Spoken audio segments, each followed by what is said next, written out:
Jeffrey is like the bottom 80% of men who don't even try. He doesn't exercise, he doesn't meditate, he doesn't practice gratitude, he doesn't read, he doesn't learn, he doesn't do anything productive. But he thinks that playing video games is productive. He thinks that practicing to be an esports player is productive. What a dumbass. Adonis, on the other hand, well, he's the best of us. He's the ultimate man that we aspire to be like. He's the tribe leader, the one who gives back the most. He delays gratification for the sake of other people. Because Adonis understands manhood. He understands what it takes to feel fulfilled, to work on yourself, to make sacrifices, to delay gratification instead of pursuing pleasure, to fill your cup to the brim so that you can start filling up the cups of the people that you love. Two very different lives. Think back to the choices that you've made over the last month. Which one does it sound like? A couple of weeks ago, I messaged a guy on Instagram. His name is Iman Gadzi, and you might have seen a previous video where I mentioned him and how he retired his mother at such a young age. I messaged him and said that we should do a podcast, and he was down, and he said that he'd pay for the travels and everything for me to come to him. And so I was thinking, oh, like, you know, it'd be nice to come to London for a night or something. This motherfucker calls me and be like, oh yeah, like, we'll fly you out business class.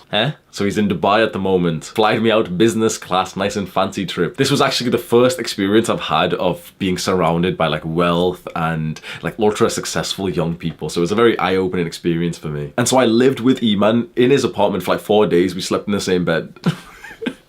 Nah, he gave me a separate bed, but he slept in that one with me. And I got to see what kind of person he was, what his lifestyle was, and I think it's very interesting because we talk a lot on my channel in like the red pill self-improvement spaces of like getting into the certain percentage of men who are like very successful, attractive, confident. I would go as far to say that this right here is a 0.1% man. That isn't me like, you know, trying to suck his dick or anything. The truth is that 80% of men are total fucking losers. And in terms of his wealth, I believe he'd be like 0.0001% or something, especially for young people. But even in his physique, something that he doesn't necessarily show off, but this is a well-rounded man who built up like a fantastic physique. I'm bigger than him though. Shut up, Eva.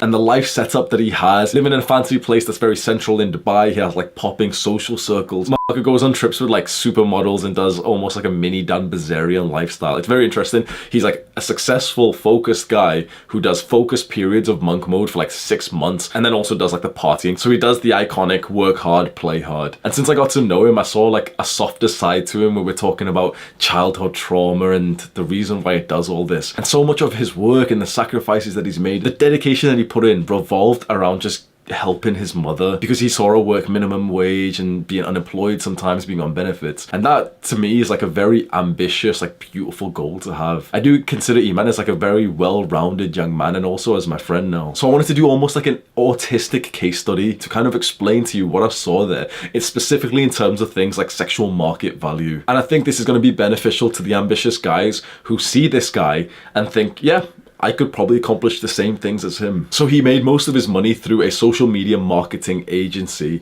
and through like investments like crypto. And he is worth, I believe, around 10 million right now at the age of 22. When he was around 16 or 17, that's when he started making like 50 to 100k profit per month. And I believe now he makes like a few 100,000 profit per month from the business plus investments. So that already is like a huge level of income. And what it equals to in terms of sexual market value is the life setup that he gets to have from this. A YouTuber I really like, First Man, spoke about this where he said that just numbers in your bank account, they're not sexy. It doesn't mean anything to be a rich. There's lots of like rich guys who are just fucking disgusting. It doesn't matter what the numbers are in your bank account in terms of sexual market value, in terms of attracting women. What truly matters is how that money is used. Iman uses his money by living in like a very central, beautiful, like up-level place in Dubai. I remember when I went to the chauffeur service that he organized for me to get like a chauffeur ride, and they asked me which address I was going to. I told them the place that I was going to where he lives, and they actually looked like very almost stunned and impressed. I get into the chauffeur, like the taxi, tell the same guy, he looks back at me impressed. That's the best place, that's one of the newest buildings. And I ended up telling a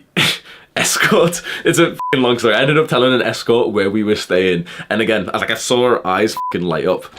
And no, I didn't fucking escort, bro. Relax. I think what I liked most about the level of wealth that he had was that he used it in very like sophisticated, like posh ways. Where, for example, he had like good whiskey and vodka always ready for us. He smoked cigars. He was getting like the, you know, the fancy wine, and he knew how to do like the wine tasting thing where the waiter will bring you the bottle and you have to nod and be like, yes, that is the bottle that I ordered. Then the waiter will pour like one sip into the glass, and you've got to do this bullshit of like swirl it, smell it, drink it, and be like, yes, it seems to be wine to me. And then on the second night that I was staying over in Dubai, and we end up going to a club with like, he knows like a bunch of people there. We walk in and he introduces me to like a couple of girls. They've got like table service. And he is the guy who like orders like the bottles, you know, like the champagne and stuff.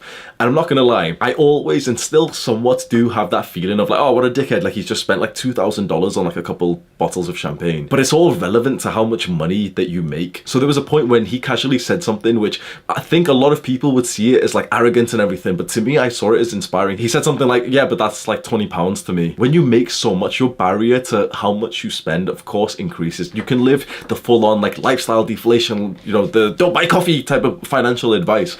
But the truth is, like, if you're a young guy and you've been financially free for fucking years and you're just railing in money, like, why wouldn't you fucking use? Like, I think it's easy for me and you right now to be sat here and be like, oh, like, but I wouldn't spend it on money like that. When you have every need checked off, when you've secured financial freedom years ago and your business and your investments are just making more and more and more and more, why not? And you know, it's not so much related to SMV, but I think one of the most beautiful things that Iman has done is that he's actually gave back. So he retired his mother, which is a beautiful story, but he's literally paid for schools to be built in like less fortunate countries. Do you know, I didn't even fucking like this guy. I'm gonna be completely honest. I told this to his face. The first time that I actually saw his videos about 2.5 years ago, I've told you the same story previously, that I was down bad. I was smoking weed all day just before I moved back home. And when I discovered online income and, you know, I was trying to like build money online and drop shipping and all this bullshit, his adverts would play on YouTube and I hated this motherfucker because I was so certain that he was lying. I was so certain that it was all bullshit, that there's no way that this guy's made so much money when he's younger than me. And once I got to know him and I've seen like the random stuff he's done, which is like, he's literally paid for schools. There's more than what meets the eye. And so how does this all relate to women dating and having sex? The truth is that I went to Dubai and it's probably what you would have expected. I was surrounded by definitely the most beautiful like Instagram model, but not really like the trashy Instagram model, as in like the model type of girls. Very interesting dynamic that I saw, which again is kind of like common sense, but when you see it, it just kind of like, you know, makes you think something, was that we went to like some parties and everything, and it was that same dynamic that I kept on seeing, which was like an older guy with a young beautiful woman. Kind of like stuff that Chris from the YouTube channel First Man talks about, like the male advantage. But in terms of Iman and the women that were around him, they looked beautiful and they seemed like nice, sophisticated girls. And he had like an aura around him, like this magnet around him of this like attention, and like everyone's focus is going there. And so when I asked him some autistic questions like how attractive are the girls that you get, and you know, what is dating like for you, and he's showing me like some girls on like Instagram. I'm not gonna lie, like they were like fully like the fucking like 9s and 10s, like the real 9s and 10s. It was funny as he literally showed me that he's been with like the same girls that like famous rappers have been with. It's like showing me like that guy, like some famous rapper, like I won't say his name or anything just in case, but like famous rappers are following the same girl that he's been with. And I think one of the most important parts of all this was the level of confidence that he gained through these experiences. So there was a moment we were speaking about like hooking up and, you know, being a degenerate, and he was saying that he doesn't like the idea of chasing women and being in a club and, you know, going out. The specific words he used was that before he goes out to like a club or a party, he already knows which girl is going to come back with him. Here we have a young man who's built a certain lifestyle that I think an overwhelming majority of young men actually somewhat aspire to be like. I don't know if this video is making him to be seen as a degenerate. You know what, I was just kind of saying underneath my breath just then, I wasn't really expecting to put that bit in the video, where I just thought to myself, wait, is like, I like this guy, we're kind of friends, like is this video making him seem like a degenerate? Like is it making him seem like he's too much into casual sex? I think it's important that we talk about that. Like let's be unfiltered for a little bit, because whilst I don't want to offend him and say like, oh, maybe he's doing like, you know, too much casual, the thing is, yeah, like if I'll be completely truthfully honest, like yeah, I do, bitch, light. If I'm being truthfully honest, then yes, he is living like a bit of like the degenerate casual sex lifestyle, and he does say this stuff himself. He made a video where he talked about his top life lessons, and he said that hedonism does not equal happiness. Hedonism is kind of like the chase of pleasure. I personally relate to that, and I think you might be able to. But I can understand and somewhat relate that it would be very difficult to abstain from like, you know, cashing in and being able to sleep with girls when like you've reached that point when a lot of attractive women do want to be with you. It's something that I sound like a dickhead, oh, loads of girls want to be with me, but it's something that I have struggled with and I've spoke about on my channel over the last few months, that I've struggled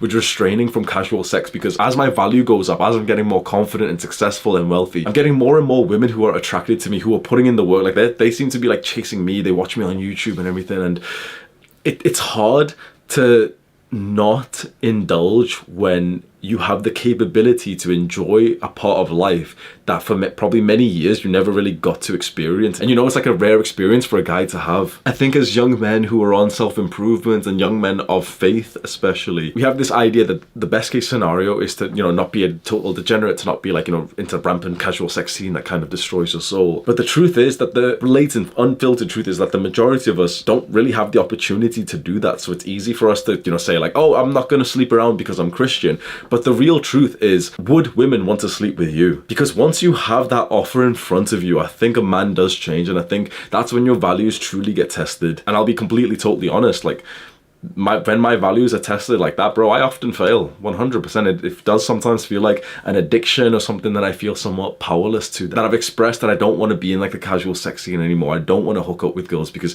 it just like, it hurts my soul when I've somewhat connected to like girls that I don't want to be with, or that I've just gotten intimate with a girl that like whose name I don't even know. And yet when the offer is in front of me, when that girl is like looking up at me, bro, it's so fucking hard to like not pursue that. And I think it's especially hard when you have experienced the yearning for that for so long. It's a very interesting point. That being said, I have nothing but respect and gratitude for Iman. He invited me over to his home, showed me nothing but great hospitality, and I got to witness a side of life that I might not have experienced for a while. The video where he talks about his life lessons, it's like 50 minutes long. I've linked it in the description. Scroll down to the description right now and click on that top link and you can see his channel. Also, share this video to a friend who might be interested in this topic. Do the hard work, especially when you don't feel like it. Mwah.